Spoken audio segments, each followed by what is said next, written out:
Hey everyone, it's Ben Hardy here, and in today's video, I'm going to be talking about something that could not only halt the increase in used car wholesale prices, but it could completely flip the market and cause it to go back to, well, crashing like it was last year. Before we get into this video though, as always, if you want to save time and money, the next time you purchase a car, link to my car buying guide in the description down below. And then if you want to see more videos just like this, then I recommend you subscribe because I post content every single day. And lastly, if you want the entire internet to know that you have an IQ score that is equivalent to that of a half-eaten Pop-Tart that's been left on the counter for about 2.5 weeks, then make sure that you don't watch this video whatsoever.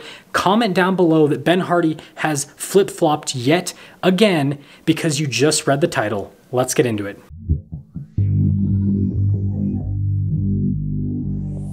Now, I've been meaning to make this video for like the last 2 weeks, and I continue to push it off because I've been waiting for more data to come in, and I feel like I finally have the data to support the thesis of today's video.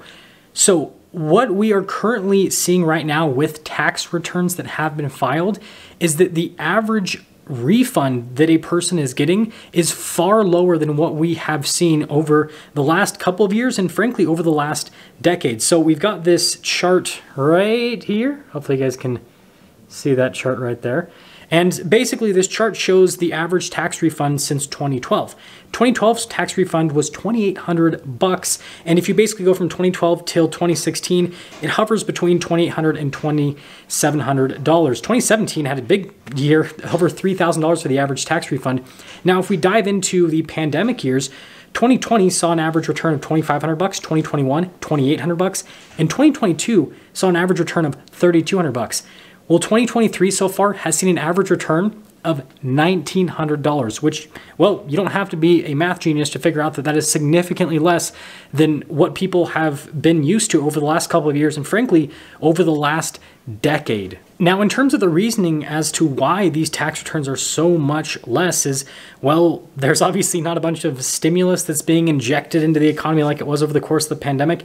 And on top of that, a lot of tax credits have expired, and there are a lot of tax credits that have not expired, but they are basically diminishing in terms of the value you can get from them. And so this obviously leads to people getting less of a tax return. Now, if the average person was getting a slightly smaller tax return because they were making more money and because the economy was booming, then that would be great. And that's obviously not what is happening right now because, well, the economy is doing quite the opposite of booming.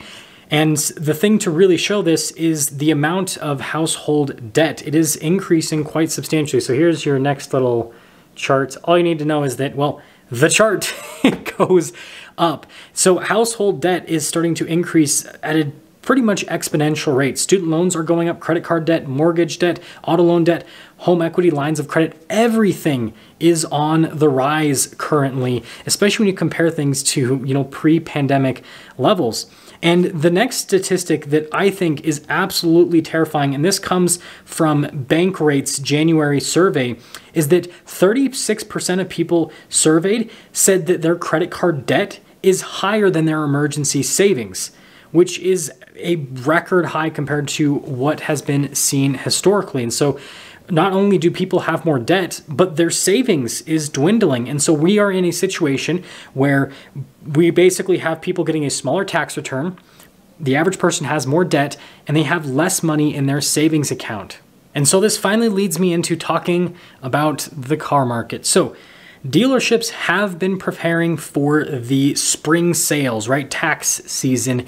And by preparing, I mean they have been buying up a bunch of used cars at auction and they have been paying premiums on these cars. I've talked about in prior videos how dealers have been paying over 100% of market value on these cars at auction because they're trying to bulk up their inventories because they think that there's going to be a big, sale coming.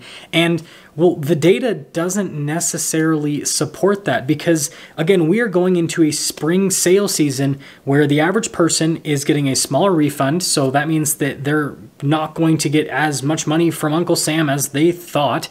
And on top of that, they have less money in their bank account and they have more debt. So that means that their buying power for a vehicle, if they want to buy a vehicle, is far less today than what it was even a year ago with the overinflated car prices that we were seeing in the used car market. However, with all of that being said, I don't see this as being just like a uniform fell swoop to crash the used market and frankly the new market as well. It's really going to depend on the segment, and let's kind of dive into this. So first off, we'll start at the top of the car market and then we'll go to the exciting part of the car market, the affordable side of the car market.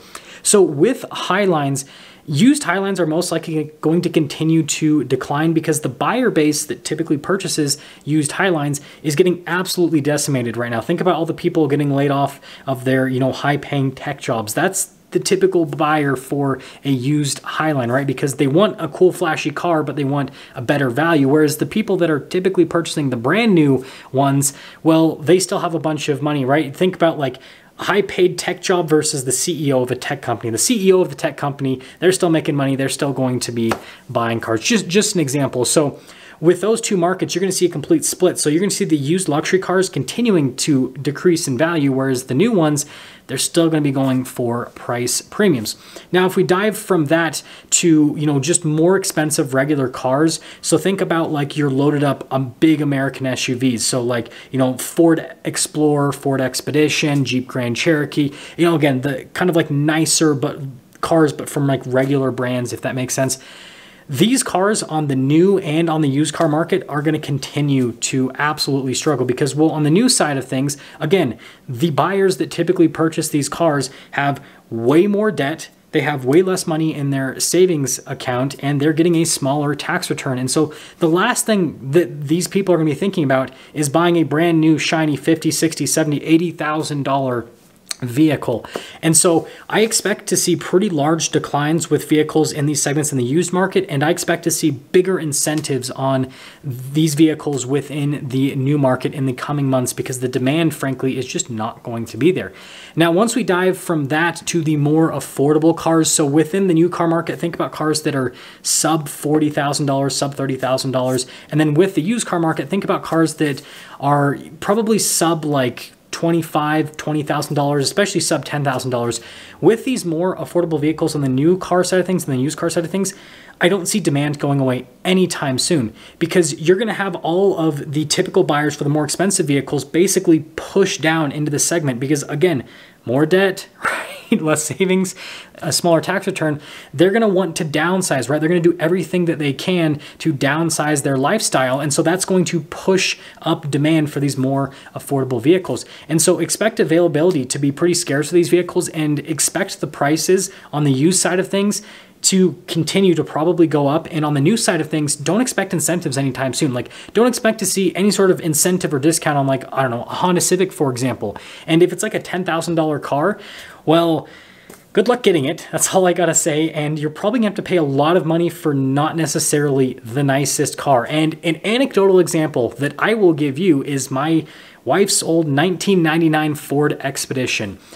Back before the pandemic was a thing, that type of vehicle, with how many miles it has, I think it has like 200,000 miles, it would be like a few $100 car. Like, it's pretty much worthless, right? It's super old, it's a couple decades old, and it's got a lot of miles on it. But in today's market, that type of vehicle is selling for like several $1,000s because of how hot affordable cars are. I think it's absolutely ridiculous.